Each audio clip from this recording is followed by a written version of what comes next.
તો બધા મિત્રોને જય માતાજી, જય દાદા. પછી હું નીકળી ગયા તુલસીબેનને મૂકવા. તુલસીબેનને જવાનું હતું ભાવનગર. આ છે લાઠીદરનું સ્ટેશન, જે અમારા ગામથી 2 કિલોમીટર દૂર આવેલું છે. પછી આવી ગઈ બોટાદ ભાવનગરવાળી ટ્રેન અને બેસાડી દીધા આપણે તુલસીબેનને ટ્રેનમાં. એ ટ્રેનમાં મારા બહેનીઓ પણ ભેગા થઈ ગયા, ઘડીક એની હારે વાતો કરી અને એ નીકળી ગયા ભાવનગર તરફ. 2 ટ્રેનનું ક્રોસિંગ હતી એટલે બોટાદવાળી આમ વહી ગઈ, ભાવનગરવાળી પેલી બાજુ ગઈ. પછી આપણે જવાનું હતું સાળંગપુર, એટલે ભાઈબંધો હારે બધા હારે આપણે નીકળી ગયા સાળંગપુર. મારી ગાડીની સસલાટી બોલાવી દીધી હો.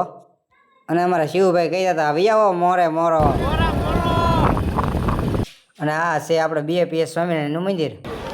અને આપણો ભાઈબંધ ભાગી ગયો સાળંગપુર હો. પછી અને એ લિફ્ટમાં શિવભાઈ બેસી ગયા. ચડવામાં મજા પણ ઉતરવામાં કેવરા હો લિફ્ટમાં. અને આપણે પહોંચી ગયા ભોજનાલયની અંદર ને આપણો નાનો ભાઈ અને ગજની 2 પ્રસાદી લેવા આવેલા. અને આ ભાઈ અમારા ગામના બહુ સેવા કરો હનુમાનજીના મંદિરે. પછી આપણે પહોંચી ગયા અંદર પ્રસાદી લેવાના. પ્રસાદીમાં હતા શેરો, શાક ને રોટલી, સૂકી ભાજી. અને ગળદી તો જોવો પણ એ મંદિરના ભોજનમાં ગળદી તો જોવો, બહુ ભયાનક ગળદી હતી. તો આજનો વિડીયો ગમ્યો હોય તો લાઈક, શેર, સબસ્ક્રાઈબ કરવાનું ભૂલતા નહીં. તો બધાને જય માતાજી.